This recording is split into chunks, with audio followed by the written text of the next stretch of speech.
Olá, pessoal. O bate-papo hoje do nosso podcast é com o Thunderbird. Falamos sobre MTV, sobre música em geral, rock gaúcho, passeios de bike, livros, etc. Confira então a partir de agora Thunderbird aqui no The BorbaCast. Vamos lá.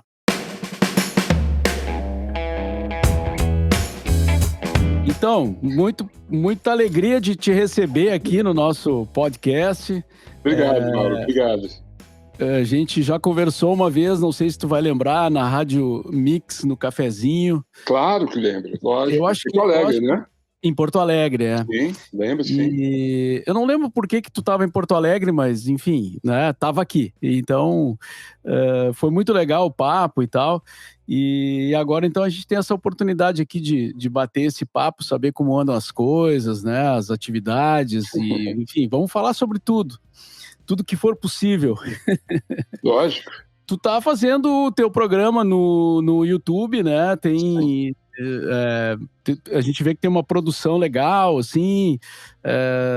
Essa tem sido a tua atividade principal atualmente, Thunder?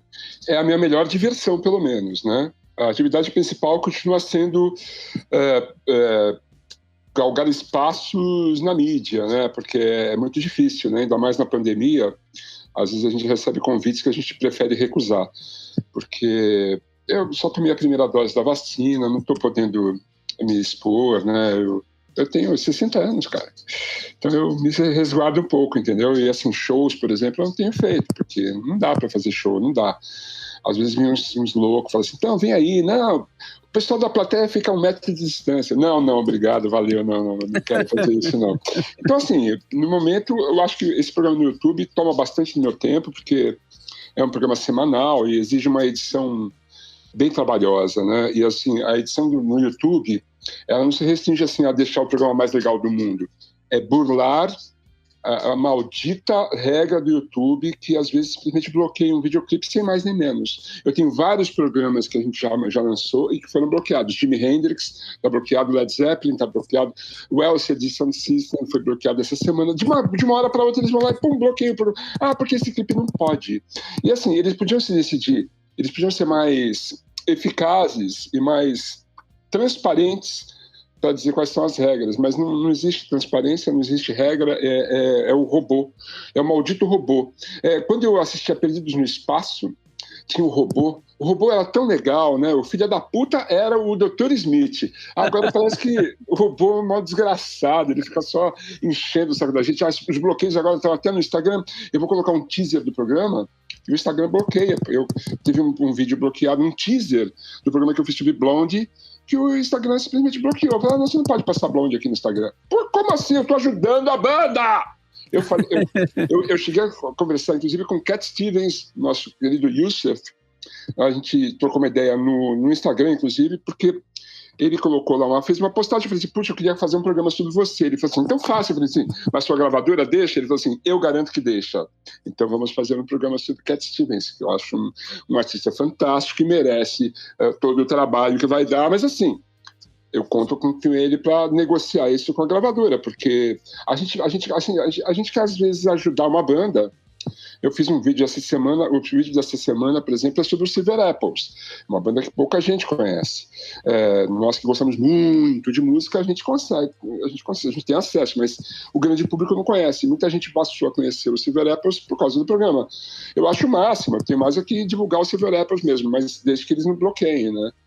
YouTube, essas coisas. Eu faço o meu podcast, mas quando começou a pandemia, a produtora deu uma parada, então eu passei a fazer lives no Instagram. Toda terça-feira, às 9 horas da noite, eu faço o Thunder Radio Show. Hoje inclusive, tem. Eu vou entrevistar o Alan Sieber. Hoje o entrevistado é o Alan Sieber, no Dia do Rock. Conheço o Alan, inclusive, ele é gaúcho, né? Ele é gaúcho, roqueiro, então merece. E um baita de um desenhista, cartunista e tal. E tem um humor ótimo. Então, mas assim, a questão é o direito autoral, né? Que é o que trava, né?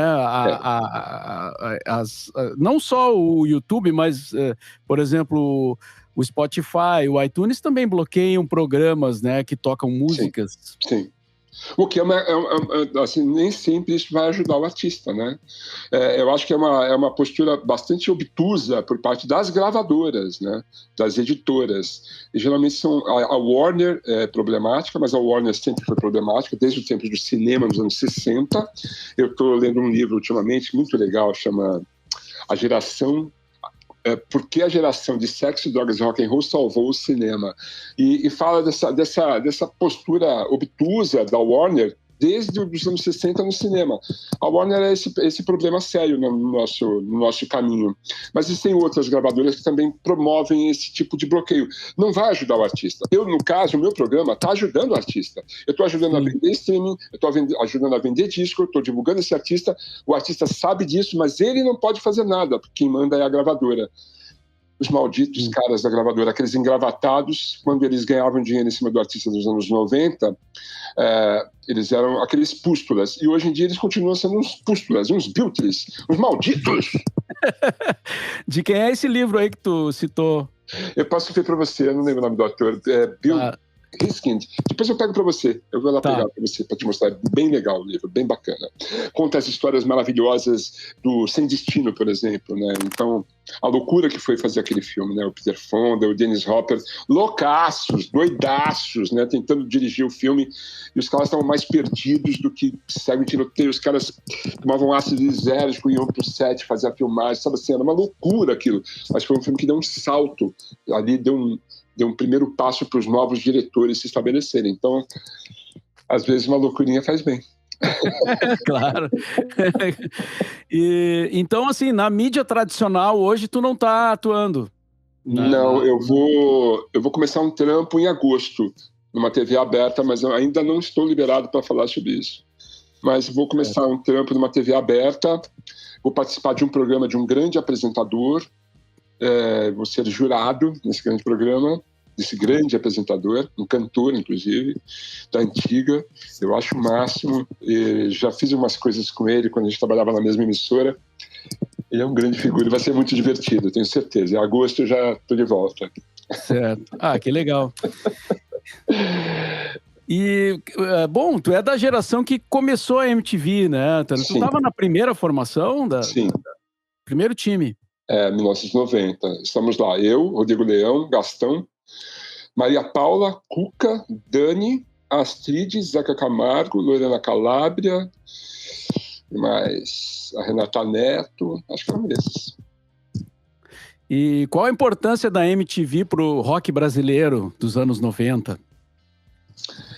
Então, o rock brasileiro nos anos 80, ele teve sua grande realimentação, né? Porque o rock, desde os anos 60, o rock sempre foi muito popular, né? A Jovem Guarda, depois, assim, havia antes da Jovem Guarda, que era o pessoal da Tropicália, e daí, assim, os Mutantes estavam lá. Nos anos 70, a gente teve incríveis expoentes também do rock, né? Aí do Sul, inclusive, né? Os Almôndegas, e o pessoal do rock sempre esteve muito bem, assim, a Rita Lee, né? Nos anos 80, houve aquele boom do rock, inclusive aí no Sul. Eu lembro que eu recebi a coletânea Rock Grande do Sul e foi uma descoberta para mim, que daí eu descobri bandas incríveis e algumas delas se deram muito bem, né? Na verdade, todas se deram muito bem, mas algumas tiveram sucesso comercial, inclusive, né? Eu cheguei a tocar, inclusive, com um desses caras que participava do TNT, né? Que era o Júpiter, né? Então, nos anos 80, o rock, ele já experimentava as paradas de sucesso, mas não tinha um canal para colocar seus videoclipes. Quer dizer, se você fizesse muito sucesso, você podia tentar emplacar um videoclipe cafona no Fantástico. Mas daí veio o MTV. Ou ir no Chacrinha, né? Ou ir no Chacrinha, mas no Chacrinha você só ia se tivesse muito sucesso, né? Tinha que ser Legião Urbana, Titãs, Barão Vermelho, Ira, era muito sucesso. Eu acho que as rádios foram mais importantes. As rádios foram muito importantes para o rock nos anos 80. Aqui em São Paulo a gente teve a 97, 89, e aí no Sul teve a Ipanema, e teve a Unicinos, e teve um monte de college radios também, né, que funcionaram muito bem, muito importantes. Até, inclusive, os devotos eram muito veiculados na Ipanema, né? Era uma música, era uma rádio que passava uma música que, com perdão da expressão chamada pau no seu cu, que, assim, tocava na Ipanema e eu achava aquilo o máximo. Eu falava, Porto Alegre é, tipo, uma cidade maravilhosa, assim. Ali eu comecei a me tornar meio gaúcho. Na chegada da MTV, as bandas... elas acreditavam na MTV, as gravadoras ainda não. As gravadoras sempre cuzonas. Elas demoraram tipo uns 2 ou 3 anos para falar assim, realmente vale a pena investir nos videoclipes. E, enquanto isso, a MTV investia nos videoclipes. Os primeiros videoclipes de Engenheiros do Havaí foram bancados pela MTV. Eu estava nas gravações. Fizemos um show aqui em São Paulo, gravamos esse show com várias câmeras e tal, e fizemos uma série de videoclipes de Engenheiros do Havaí. Foi a MTV que bancou isso, não foi a gravadora deles. Isso é muito louco. Quando eu fui ao VMAs nos Estados Unidos em 92 ou 3 ou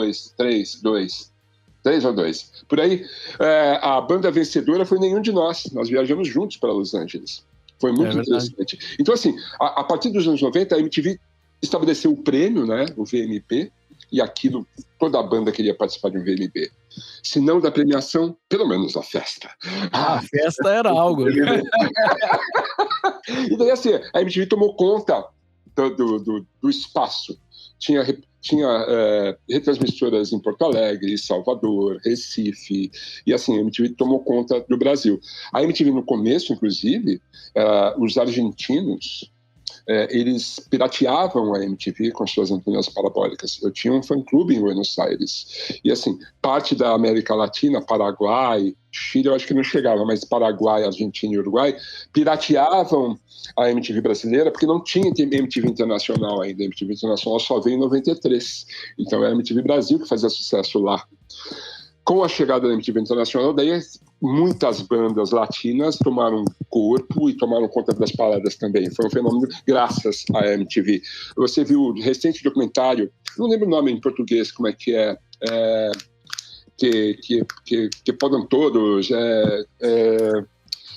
eu vi. Sabe o que eu tô falando, né? É sobre o rock latino-americano, né? Inclusive do México e tal. Exatamente. Do México até o Chile. Toda a América Latina, com o velho Tratado de Tordesilhas se fazendo presente, porque o Brasil foi totalmente ignorado. E eu não entendo isso. Inclusive, eles falavam da Espanha, mas não falavam do Brasil. Essa barreira aí tem que ser quebrada um dia. Mas, assim, ali você percebe a força da MTV na América Latina inteirinha, porque as bandas começaram a aparecer. A gente conhecia o quê? Sui Generis. E, de repente, vieram um monte de bandas argentinas, bandas peruanas, bandas mexicanas, que tomaram conta do continente, sempre com a maldita barreira, aquele muro maior que o muro da China, separando o Brasil da América Latina, lastimável. Teve até um festival de bandas de vários países que percorreu vários lugares, que se eu não me engano, teve o apoio da MTV, né, que então tocava uma banda da Venezuela, outra da Colômbia, outra do Brasil. Do Brasil? Eu lembro disso. Do Brasil?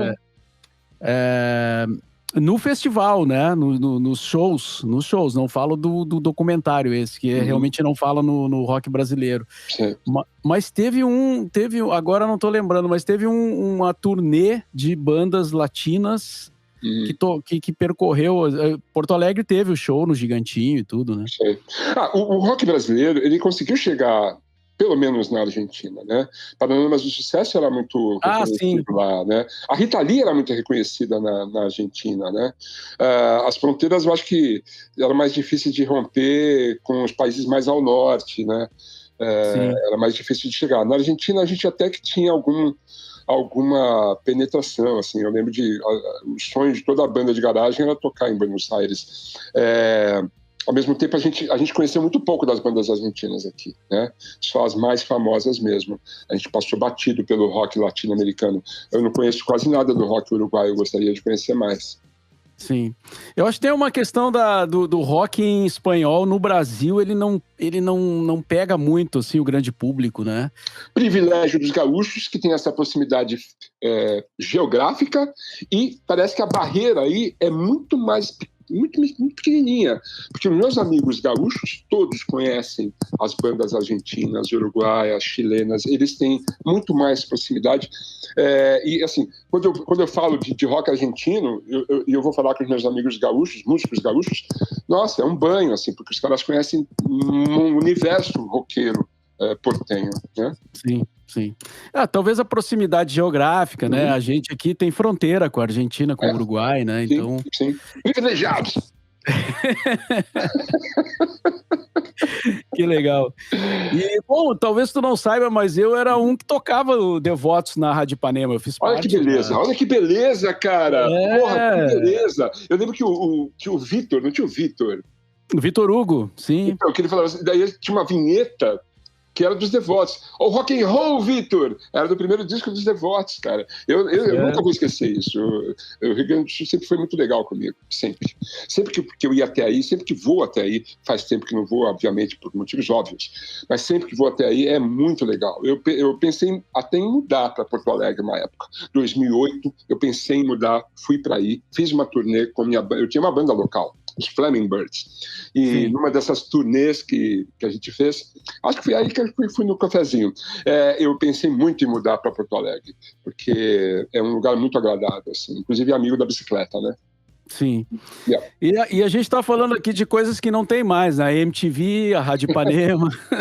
Infelizmente, né, cara? A MTV, não é que a MTV não existe mais, ela existe, ela só não é a nossa MTV, é uma MTV diferente, uma MTV muito mais americana, né, que privilegia reality shows e é uma coisa, para mim não serve, para mim não é minha praia, assim, eu não assisto porque não é para mim também. Sim. Mas voltando ao teu programa no YouTube ali, apesar dessa dificuldade das gravadoras, né, às vezes caçarem lá o programa, cara, eu achei uma grande sacada tua, assim, fazer daquele jeito, né? Enfim, o cenário ali, é na tua casa? Parece ser. É na minha casa. Inclusive, assim, os custos têm que ser mínimos, né? Porque a gente não monetiza o programa. Eu faço aquele programa porque eu gosto do programa, eu não ganho nada com ele. Nada, nem a produtora. É uma parceria, tipo assim, vamos fazer porque a gente curte. E é isso, cara. Então, assim, horas de edição, a gente banca. Horas de gravação, a gente banca. Toda treta, a gente banca porque a gente gosta de fazer. Um dos sócios da produtora, da Latitude, é o Patá. O Patá trabalhou comigo na MTV nos anos 90. A gente se encontrou, eu fui convidado a fazer um programa que eles produziam, e ele propôs, vamos fazer um programa? Eu falei, vamos. Só se for para falar de música, do jeito que eu gosto de falar. Era o programa que eu queria fazer se eu estivesse hoje na MTV, seria o Music Thunder Vision. Inclusive, Music Thunder Vision, MTV. Sim. É verdade. Uma menção a isso mesmo. É o programa que eu gostaria de ter feito na MTV. Quer dizer, eu cheguei a fazer coisas similares lá. O Classic MTV, por exemplo, que falava de estilos musicais, era basicamente o que eu estou fazendo no meu programa. Só que, sim, demorava 20 dias para fazer um programa, porque era muito mais minucioso, a gente não tinha esse bloqueio, por exemplo, que eu sofro no YouTube, era muito mais fácil. Mas o programa que eu faço no YouTube é porque eu gosto mesmo, porque eu amo fazer aquilo, é um prazer para mim. Sim. Mas tu tem bastante seguidora, não te dá retorno do próprio YouTube? Não tem nenhum retorno? Nada? Não, eu abro mão da monetização para que não haja bloqueios nos meus programas. Se eu for monetizar, daí a vigília é gigantesca. Eu tenho um amigo que faz um programa sobre história do Brasil e ele, assim, eu tenho 80 e poucos mil seguidores. Esse meu amigo tem mais de 1 milhão de seguidores. Todos os vídeos dele foram bloqueados. Aí como é que faz com a carreira do cara? Ele se deu muito mal por causa disso. E é uma burrice, na verdade, porque o YouTube ele não é uma pessoa que faz isso. É realmente um robô. É um robô. Sim. E o robô não tem coração. Não dá nem para negociar com o robô, né? Não dá, ele não sabe falar, ele não responde. Você não consegue falar com o YouTube, você não consegue falar com o Instagram. Oi, seu Instagram, tudo bem? Seu Robert Instagram. Eu ia falar com você, sabe o que é? Aconteceu um negócio assim, queria te explicar qual que é. Não existe isso. É um algoritmo, é muito foda isso. Complicado. Mas é maluco porque tem um monte de gente ganhando bastante dinheiro na internet, né? Mas aí não com vídeos. O Mark Zuckerberg está ganhando maior dinheiro com a internet. Esse cara ganha uma grana, viu? Esse tá bem. Não, até falo de youtubers, assim, mas que ganham dinheiro falando com as pessoas, né? Mas daí não é a minha praia. A minha praia Sim. não é essa. Eu não quero entrar na banheira de Nutella, eu não vou fazer isso. Não, mas não é só isso, não é só essas pessoas, entendeu? Inclusive o rapaz Sim. da banheira de Nutella, ele mudou bastante o approach dele, né? Até melhorou muito. E assim, tem Sim. outros youtubers que falam de questões que não usam, por exemplo, nenhuma referência. Agora, como é que eu vou falar de música sem mostrar que música aqui, o que eu tô falando? Para mim é Exatamente. complicado. Eu posso fazer um programa de YouTube que eu cheguei a fazer, chamava Protestander. Eu fazia protestos. Mas assim, eu queria falar de música, cara. E para falar de música eu tenho que mostrar do que eu tô falando. Entendeu? Assim, Sim. não faz muito sentido para mim. Eu ficar no blá, blá, blá, blá, blá, blá, blá, blá, blá, blá, blá. Não, né, cara? Daí vem aquele professor chato que a gente não quer assistir a aula. Não, até pode ser interessante, porque tu tem algo a dizer, né, cara? Mas é que eu gosto de ilustrar. Eu sou um cara da época Lógico. do videoclipe. Eu quero ver o videoclipe, eu quero mostrar o videoclipe, eu quero mostrar a música, eu quero ilustrar o meu programa. Mas eu acho que é um dilema parecido com a gente que é do rádio, né? Uhum. Eu também, assim, hoje eu não faço mais programa de música no rádio, né? Eu sinto falta. E as pessoas dizem, por que tu não faz? Faz na internet. Uhum. Digo, sim, mas aí a música, eu vou tocar a música, dependendo da plataforma, ela bloqueia, né? Ela bloqueia. O meu podcast mesmo, o Thunder Radio Show, muitas vezes ele era bloqueado. Alguns programas são bloqueados, porque eu fazia questão de abrir o programa com uma música que eu achava que tinha a ver com o convidado. Desculpa, esse é o programa. Mas Sim. aí o Spotify não achava legal e pum, bloqueava. E eu fazia de novo. Quem sabe um dia eles entrem num acordo com o direito autoral, né? Eu acho que eles Assim, vão ter que achar uma fórmula, porque o artista vai começar a reclamar, porque eu estou divulgando o artista. Na hora que eu faço um programa sobre o Radiohead, eu não estou querendo ganhar nada em cima do Radiohead. Eu estou divulgando o Radiohead para pessoas que de repente não conhecem o Radiohead, ou para os fãs que adoram o Radiohead. Eu estou alimentando o Radiohead e eles precisam entender isso. Eu acho que o artista entende. Quem não quer saber são os malditos da gravadora, que nunca quiseram saber do artista, só do dinheiro mesmo. sim. Malditos! Vamos ver quantas vezes eu vou falar malditos nesse programa. Já foram umas 8, né? E o rock gaúcho, já que a gente tá... tu falaste várias vezes aí no rock gaúcho, tu conhece todo mundo, né? E tem até uma brincadeira que a gente faz aqui, né? Sobre por que existe rock gaúcho e não existe rock carioca, né? Assim, o termo rock gaúcho, ele virou uma marca, né? Virou por quê? Porque o Sul é um país à parte, assim, é uma coisa louca. As bandas do Sul, especialmente nos anos 90 e nos anos 2000, quando o rock estava muito no alto, as bandas gaúchas, vamos pegar um exemplo, o Tequila Baby. Tequila Baby é uma grande banda gaúcha. Lotava estádios, tocava assim para multidões no Sul. Quando veio tocar em São Paulo, tocou com os Devotos. Ninguém conhecia. Eles abriram para os Devotos. Eles já eram gigantescos no Sul. E aqui ninguém conhecia. Porque vocês foram muito inteligentes e formaram um circuito incrível no Sul, que é do Rio Grande do Sul até o sul do Paraná.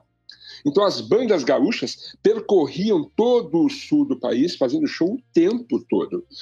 Não estou falando de um show por semana, estou falando de 5, 6 shows por semana, de alugar um ônibus ou comprar um e sair pelo sul do país fazendo show todo fim de semana, de quinta a domingo. Isso foi uma coisa que os gaúchos fizeram. Nenhuma outra região do Brasil conseguiu fazer isso. O rock paulista, o paulistano, na verdade, ele sempre foi restrito a casas noturnas minguadas, minúsculas, que era o rock underground mesmo, e as grandes bandas tocavam no Brasil, porque eram as bandas estabelecidas. Mas assim, eu estou falando da base. A base, assim, as bandas gaúchas surgiram, não foi por causa dos Engenheiros do Havaí, foi por causa das outras bandas todas em volta dos Engenheiros do Havaí. Entendeu? Então, assim, na hora que a gente tem um fenômeno como Acústicos Valvulados, Tequila Baby, Ultraman, é porque, cara, eles tinham uma base. Eles conseguiram uma base de fãs aí, que sustentavam a banda, e assim, eventualmente podiam tentar arriscar alguma coisa fora do Sul. O Ultraman fez isso. Quando gravou o disco junto com os Devotos na gravadora Sun Records, acho que o melhor disco do Ultraman até, aquele disco de 2001, 2002, é incrível, aquele disco é foda, produzido pelo Daniel Ganjamin. A gente era a mesma gravadora, então a gente lançou o disco na mesma época e fazia a turnê de lançamento juntos, ia nas rádios e tal. O Ultraman tentou romper essa barreira e vir para São Paulo, fez show aqui, junto com o Rapa. Eu falei, esses caras vão explorar, vão ser nacionais, vão estourar no Brasil todo. Mas aí o tal do mercado é muito filha da mãe, entendeu? Se eles tivessem uma gravadora grande, eles teriam estourado no Brasil inteiro. Mas estava na Sun Records, entendeu? Por que a Som Livre, ou a BMG, ou a Sony vão dar espaço para esses caras numa novela, por exemplo? Coloca a música na novela, coloca os caras na novela para tocar, o Brasil vai conhecer, vai gostar, porque o som era bom, sempre foi bom, é uma grande banda, são músicos competentes, a música deles é boa, eles podiam ter acontecido nacionalmente. O que eu reparei é que os Devotos aqui, minha banda, ficava no circuitinho underground, ganhando cachês merrecas, ou então, eventualmente, algum Sesc. No Sul, não. No Sul é show. Os caras tocando o tempo todo. É muito louco isso, cara. Sim. Eu fiquei muito feliz semana passada, porque na terça-feira, semana passada, eu fiz o meu podcast no dia do aniversário do Acústicos Valvulados. Então, fiz uma live com eles e foi uma felicidade para mim, assim, porque é uma banda que eu vi minúscula, mandando uma fita demo para mim no CEP MTV, e eu falando assim, que som legal no ar, que som legal, esses caras podiam aparecer por aqui. Pum, eles apareceram. Eles apareceram lá. Eu falei, cara, o que vocês estão fazendo aqui? Ah, se mandou pra gente vir, a gente veio. Então entraram e se apresentaram no programa. Eu acho isso o máximo, cara, e é uma coisa que acontece muito no Sul. O rock do Sul é a parte mesmo. É uma república, e é uma república muito salutar. Eu conheço dezenas de artistas, especialmente do rock do Sul. Dezenas. Sim, com certeza, mas assim, esse conceito de rock gaúcho, que tem umas pessoas aqui que dizem, não tem, o rock ele não é uma coisa assim, situada, né, num estado, nem num país, né, o rock é o rock, né? Aliás, hoje que a gente está gravando aqui é o Dia Mundial do Rock, né? E aí alguns criticam essa postura, assim, dizem, isso é rock gaúcho, isso não é rock gaúcho, mas assim, quem faz rock gaúcho é só quem nasceu dentro da fronteira do estado, mas e o rock argentino que é igual, né? Então, assim, aí tem umas discussões, assim, né? Tipo, mas não tem o rock de Brasília? O Brasília tem uma leva de bandas, Tem lá o Capital Inicial, Plebe Rude, Legião Urbana, Distrito Federal, uma série de bandas que é o rock de Brasília. O rock carioca ficou muito genérico, porque assim, havia as grandes bandas cariocas e havia toda uma gama de bandas que ficavam ali abaixo desse estrelato. Então, assim, lá em cima tinha Barão Vermelho, Kid de Abelha, etc. Mas havia um monte de bandas ali ao redor deles também. É que essas outras não apareciam. A mesma coisa acontecia em São Paulo. Em São Paulo tinha as bandas muito conhecidas, mas havia um universo underground gigantesco, muito forte nos anos 90 e anos 2000. Claro que isso depois minguou um pouco, porque o rock também saiu da evidência, né? Sim. Bueno. Bueno.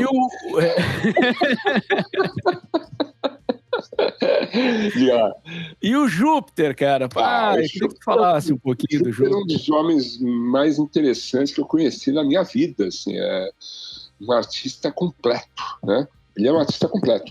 O Júpiter, eu conheci o Júpiter no TNT, né? No Rock Grande do Sul. E eu falei, nossa, esses caras são loucos. Depois eu conheci o Júpiter no Cascaveletes, que foi primordial para os Devotos darem um passo adiante. Eu conto essa história aqui na minha biografia, quando os Cascaveletes se apresentaram ao lado dos Devotos em São Paulo em 1989. Nós fomos medíocres e eles foram espetaculares. E eu fiquei de boca aberta falando, caramba, ou a gente vira uma banda ou eu paro com essa merda. Vamos tirar vergonha na cara, vamos aprender a tocar e fazer a coisa minimamente bem feita, olha esses caras. E o Júpiter parecia o Mick Jagger, assim, cara, eu falei, cara, olha esses caras, bicho, eu nunca tinha visto eles na vida. Não sabia dos Cascaveletes. Eu vi um show dos Cascaveletes no Centro Cultural São Paulo. Foi muito importante para mim. Depois, eu lembro que os Cascaveletes... E eles eram bem jovens, né? Eram bem jovens. Muito mais jovens que eu. Depois eu vinha conhecer o Júpiter, já Júpiter Maçã, com a Sétima Efervescência, na casa do Nazi, vocalista do Ira. Aliás, foi o Nazi que me facilitou a vida, me apresentou o Júpiter mesmo, e eu pude gravar Walter Vitor, no segundo disco dos Devotos. E depois eu conheci o Júpiter nos anos 2000, meados dos anos 2000, que ele foi no meu programa de rádio, ficamos muito amigos. Daí que eu vinha conhecer os Pereiras Azuis, daí eu me aprofundei na obra do Júpiter, de ouvir os outros discos, Civilization, toda a discografia dele. Montei uma banda com o Júpiter em 2005 e começamos a tocar. Ele estava tentando dar um tempo com as coisas, eu ajudei ele nisso, eu acho que sim. Consegui lá um lugar para ele ficar e fazer um tratamento. Ele tentou, não conseguiu, depois ele tentou de novo. Depois eu voltei a tocar com ele em 2008, fizemos vários shows. Em 2009 eu pude compor com o Júpiter. Modern Kid foi uma das poucas músicas que o Júpiter dividiu a autoria com alguém. Eu tive esse privilégio, cara. E daí ele falou, man, quero que você produza esse som. Eu falei, putz, grilo, e eu fiz a produção musical e gerenciei o estúdio, o arranjo, e daí a gente concorreu no VMB e perdemos pro Skank. Que vergonha, hein, Samuel? Daí, enfim, o fato é que fomos muito amigos, e assim, eu toquei com o Júpiter até começo de 2011, quando eu achei que precisava me separar, assim, cuidar mais da minha banda, dos meus assuntos. Tá tudo aqui na biografia. Já leu? Não li ainda. Ainda não. Mas você ainda não não. pode esperar. Mas vou ler. E em 2013 a gente fez, quer dizer, acho que 2013, a gente fez a reunião dos Cascaveletes, né? Na época eu trabalhava na Pop Rock. Porra. E aí a gente queria um show diferente e tal, a gente reuniu os Cascaveletes depois de 15 anos que eles não tocavam. Incrível. E, cara, foi uma noite fantástica, assim, as pessoas choravam. Eu imagino. Tem o Tenente Cascavel, né? A banda, que é importantíssima, né? Sim, sim. Lota os lugares onde toca, porque as pessoas adoram o Cascaveletes. Então, assim, essa turma é muito da pesada, cara. Eu tenho um dos meus compositores prediletos, que é o Frank Jorge. Esse cara é foda professor, né? Ele é mesmo professor. Ele é professor. Ele é professor.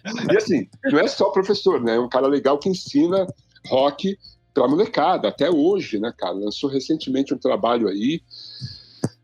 Essa turma é muito da pesada, cara. Esses caras são muito da pesada, bicho. Ir pra aí, cara, e frequentar isso aí, cara. Eu vou pra aí, eu fico muito feliz, bicho. Vou lá na Casa Ali almoçar. Daí a Cida Pimentel me leva pra cima e pra baixo. E o Lucas Rank me leva lá na produtora dele. E daí eu monto a banda. E daí a gente faz turnê. A gente lota um Fiat com os músicos e os instrumentos e sai pela Serra Gaúcha fazendo show. Cara, isso pra mim é muito valoroso, cara. Eu valorizo muito isso, cara. É uma aventura muito gostosa de fazer, entendeu? Tem que fazer logo, então, né? Quando for possível. Acho que ano que vem a gente vai poder fazer essas coisas de novo. Por enquanto eu ainda estou um pouco... Eu quero tomar a segunda dose da vacina, porque eu acredito nela.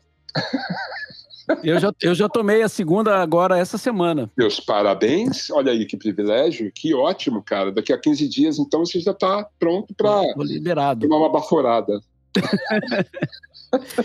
E voltando ali a tua trajetória profissional, eu te conheci na MTV como todo mundo, assim, mas antes disso, tu chegou a trabalhar em algum outro lugar ou não? Tu começou já na MTV? Bom, eu sou um dentista formado, né? Trabalhei no meu consultório até 1987, quando o rock falou mais alto. Eu tinha esquecido desse detalhe. Eu tinha formado os Devotos em 86. Em 87 a banda começou a acontecer, assim, eu falei, vou fechar esse consultório, vou ser honesto comigo mesmo, senão eu vou ser um cara muito... Eu vou crescer muito frustrado, né, cara? Ranzinza, vou ficar de mau humor, vou ter ódio das pessoas e da humanidade, vou acabar até votando no Bolsonaro. Então, melhor não. Melhor não, fica na sua, fecha o consultório, vai pro rock, foi o que eu fiz. Eu cheguei a trabalhar como redator publicitário em 2 agências. E assim, quando eu estava para lançar o primeiro disco dos Devotos, veio o Plano Collor, que fudeu todo mundo, assim, um monte de banda perdeu os contratos pré-assinados com as gravadoras, mas eu tive muita sorte, porque daí foi o mesmo ano que a MTV já tinha me escolhido para ser VJ. Então, a sorte às vezes ajuda também, né, Mauro? Claro. E fora a MTV, tu já trabalhou em várias outras TVs, né? Em 94 eu fui trabalhar na Rede Globo. Foi uma experiência bastante singular, assim, porque da MTV para a Rede Globo, o universo é muito diferente, assim, a audiência, o volume de trabalho, a responsabilidade, o peso, o comprometimento, é muito louco ali, aquele negócio ali, não é fácil não, a Vênus Platinada é complicado de trabalhar ali. Eu fiquei ali 1 ano, fiz o que podia, da forma que dava, e depois voltei para a MTV, para fazer o Conto de Titãs, que foi a fase mais louca da minha vida. Depois ainda trabalhei na Manchete, na Rede Manchete. Depois eu voltei para a MTV de novo. Daí eu fui para a internet. Daí voltei para a MTV de novo. Depois fui trabalhar na TV Cultura, aqui em São Paulo. E depois voltei novamente para a internet. Tá nessa, cara. A vida vai me levando. Eu sei que hoje é dia do rock, mas não tem um sambinha aí que fala bem isso, né? Deixa a vida me levar, porque olha... Não sou eu quem me navega é o mar. Não é isso? Grande Paulinho da Viola. Navegar é preciso. O jazz, o Paulinho da Viola gosta muito de jazz. Uma vez eu fui no programa da Silvia Popovic, sabe a Silvia Popovic? Sim, sim. Lembra dela? Claro. Eu fui no programa dela, e ia sempre no programa dela, né? Sempre polêmico e tal, né? Ela adorava. E daí uma vez eu fui eu e o Paulinho da Viola. E na volta, depois de gravar o programa, de fazer um programa ao vivo, né? A gente saiu de lá, e na mesma van foi me levar e levar o Paulinho. Daí eu falei assim, leva o Paulinho primeiro no aeroporto, que ele vai pro Rio, né? Depois você me leva em casa.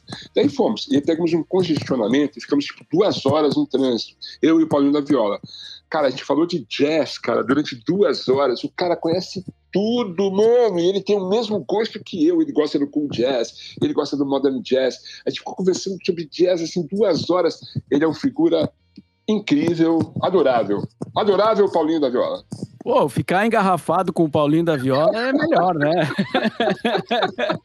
Foi mó legal. Foi muito bom, ótima experiência. E daquele pessoal que fez a MTV contigo, tu tem contato com eles ainda? Sim, não? Eventualmente sim. Essa semana, por exemplo, eu conversei com o Gastão, porque eu pedi para ele fazer um depoimento pro meu programa lá, o Music Thunder Vision.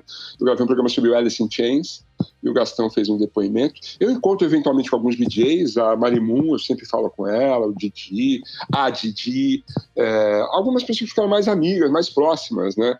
Eventualmente eu consigo achar o Fábio Massari, porque ele é muito recluso, ele é um casmurro, né? Ele fica em casa, ele não sai de casa e tal.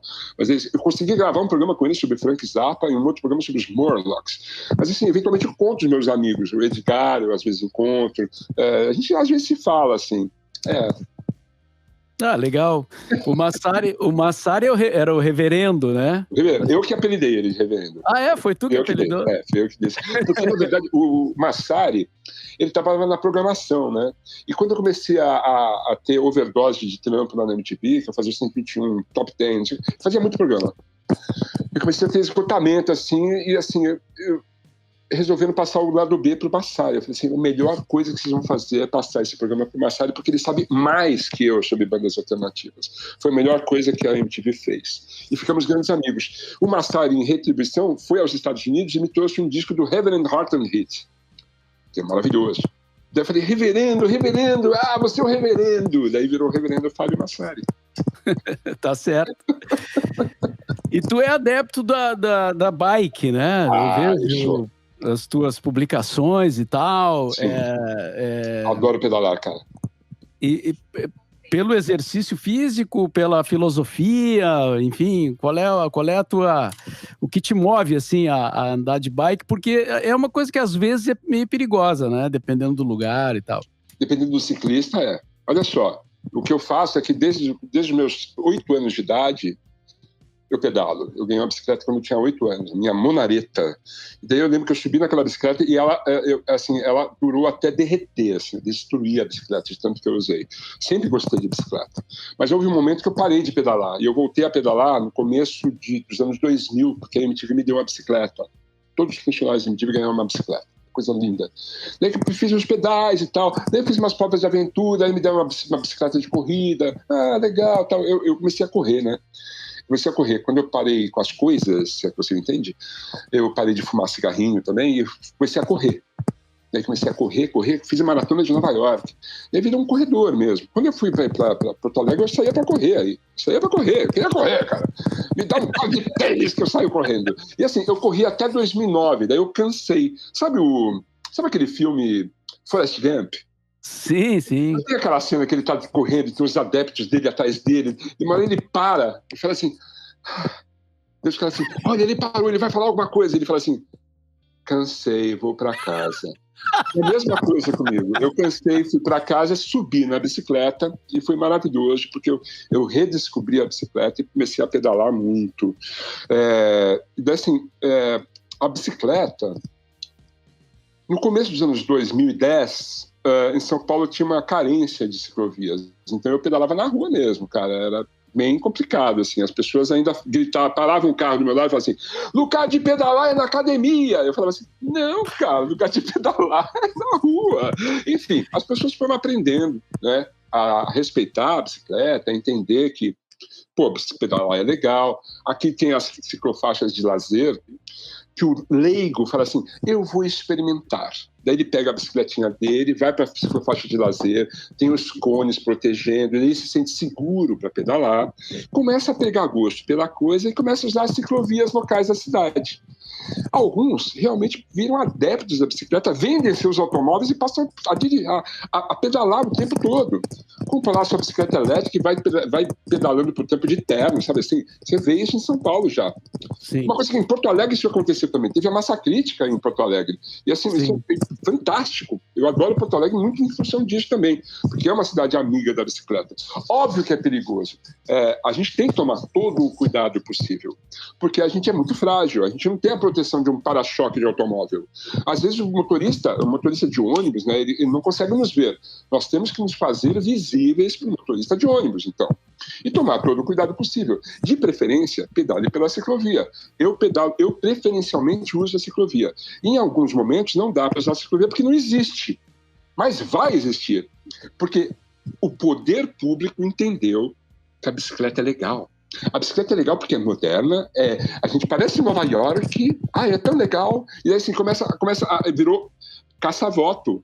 Então, ser amigo da bicicleta é bom porque você tem voto por causa disso. O nosso governador aqui, ele é super amigo da bicicleta, porque ele percebeu que ele vai ter voto por causa disso. O prefeito daqui, ele faleceu, né?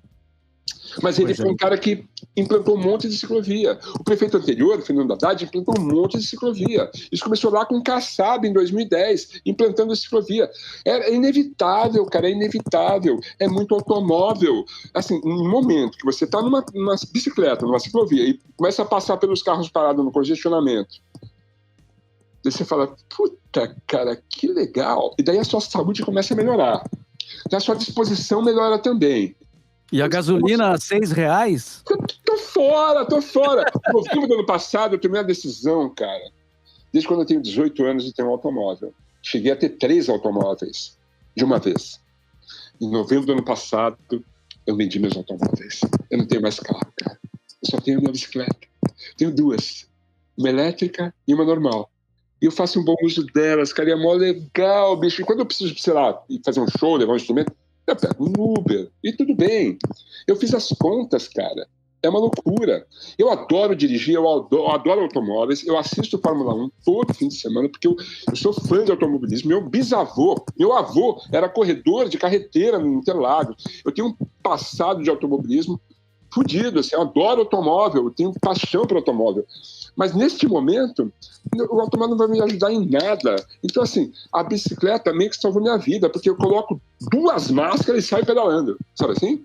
Sim. Eu me protejo pra caramba. Mas eu saio pedalando, cara, eu não fico preso dentro de casa, cara. Eu trouxe um monte de amigos junto, velho. Isso é muito legal. Você pedala? Eu tenho uma bike, mas eu Eu não... tenho uma bike não quer dizer que você pedala. Eu perguntei, você pedala? não tenho pedalado ultimamente. Vamos começar? É que eu moro numa região que tem muita É. subida e Ah, é? descida, Sabe onde eu entendeu? moro? Eu moro em Perdizes. Quer que eu mande a topografia? É assim, ó. Assim, você aprende a lidar com a ladeira, cara. É sério. É muito legal. Dá pra você. Aí tem umas ciclovias muito legais, naquela Beira-Rio, né? Beira-Rio? Ah, sim, ali é legal, ali é Puta, legal. legal demais, né? Então você pega a sua bike, vai até lá e faz um lindo passeio no fim de semana. Quando você vê, você está pedalando pela cidade, cara. É legal. Eu acho que Porto Alegre é uma cidade cosmopolita. É inevitável Porto Alegre se modernizar e se antenar com a modernidade, implantando ciclovia para a população ser mais saudável, vai economizar no SUS. E tudo isso, cara, a sua saúde vai lá para cima, as suas defesas. Cara, é sério, pedalar é o grande barato. David Byrne, o grande David Byrne, grande líder dos Talking Heads, ele tem um livro que chama Diários de Bicicleta. Onde ele vai fazer show, ele leva a bicicleta dele e ele vai pedalar na cidade antes de fazer o show para conhecer a cidade de bicicleta. David Byrne, que eu tive o prazer de entrevistá-lo aqui em Porto Alegre, né, grande quando figura. ele veio. Uma grande figura. E, bom, a gente já está chegando no final. That's it, queria fuder. Eu queria te fazer uma pergunta estilo alta fidelidade. Cinco grandes artistas da música para ti, os Tá 5 maiores. Caralho, é muito pouco. Ou de banda. Nacional? Mas aí vai... É foda, hein? Porque assim, Chuck Berry é o rei do rock, o James Brown é o rei do funk, George Clinton juntou o rock e o funk, mais um. Os Beatles souberam resgatar parte do blues e conseguiram dar o recado. Os Stones fizeram a mesma coisa, já foi 5, fudeu. Ainda tem Pink Floyd, tem todo o pessoal do rock progressivo, tem todo o pessoal do rock dos anos 2000. É muita coisa, é bem difícil essa pergunta. De ficar fazendo lista e riscando, né? Mas essa aqui não pode faltar e tal. Cara, como é que eu não vou falar dos Kinks, né, cara? Os maravilhosos Kinks. Eu tenho uma teoria que os Kinks são gaúchos, né? Eu tenho essa teoria. O Kinks é rock gaúcho? Claro que é rock gaúcho. Kinks é rock gaúcho. Pergunta pro Beto Bruno. Pergunta ele, não vai dizer que o Kinks é rock gaúcho.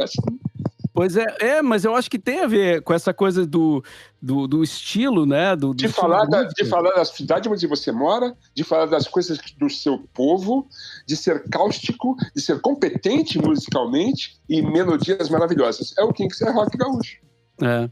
Uma vez eu estava entrevistando... Fala aí. Vai virar hashtag, hein? Foi bonito. Um dia eu estava entrevistando o Ira aqui, e aí eles falaram que eles gravaram, né, a música do Vander, né? E do Júpiter. E do Júpiter também. Mesmo que Santana eles gravaram. Aí eles disseram que eles queriam que soasse como rock gaúcho. Sim. Caramba, esse negócio tá tomando uma proporção, né? Que uma banda paulista quer soar como rock gaúcho. Mas qual é a lógica disso, né? Pode crer. Mas eu acho que das bandas gaúchas a que mais soa rock gaúcho era mesmo esse pessoal do TNT, Cascaveletes, né? A primeira geração. Eu acho que o The Fala é uma banda importantíssima, né? O The Fala fez história nos anos 80 e fez história nas suas mutações todas. Então, assim, quando eu costumo dizer que o Educar é meio um David Bowie, assim, é porque eu sei, é isso mesmo. Sim. As transmutações do Educar são incríveis. Eu vou fazer uma live semana que vem com a Biba Meira, uma das maiores bateristas que eu já vi tocando. Eu acho foda. Você sabe que eu sou gaúcho? Eu tenho um pé no Rio Grande do Sul, cara. Cara, tu tem um... Mas o The Fala é mais... o som é mais contemporâneo, universal. É mais universal. É mesmo. Isso é verdade. Mas Acústicos Valvulados é uma banda super gaúcha, né? Me Deu o Balde é uma banda super gaúcha, né? A gente consegue destacar bandas super gaúchas, assim. Replicantes é super gaúcho. Então bandas que estão na atividade ainda, Replicantes ainda tá, né, aí fazendo show e tal. Isso. E o Vander lançou um livro agora, não sei se... Eu soube disso. As Aventuras de um Punk Brega. Eu tive uma banda com o Vander, Subversões, era eu, ele e o Serginho Serra. Foi divertido até a hora que não foi mais. É uma boa lógica, né? Mas ele está perdoado. Ele está perdoado.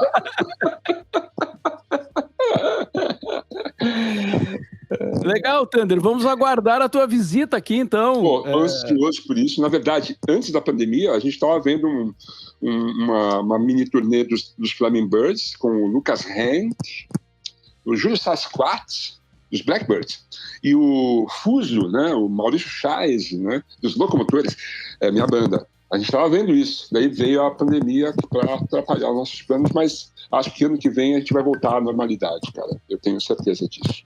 Certo. Né? Eu prometo sair de bike contigo aqui na Aí cidade. Vamos sim. Quero muito pedalar. Eu vou ser o David Thunderburn.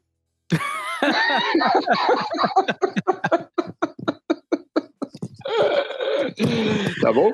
Muito legal. Obrigado aí pela entrevista. Obrigado, Mauro. E espero que a gente possa se ver em breve. Ótimo. Ao publicar, me avise para fazer a divulgação. Sim, vou avisar sim, com certeza. Abração. O diabo é o pai do rock, você sabe disso, né? E ele é nosso amigo. Tchau. Tchau. Valeu. Ok, pessoal, foi o nosso bate-papo então com o Thunder aqui no BorbaCast. Inscreva-se aqui no canal para receber as notificações e confira durante a semana o nosso próximo episódio. Até lá!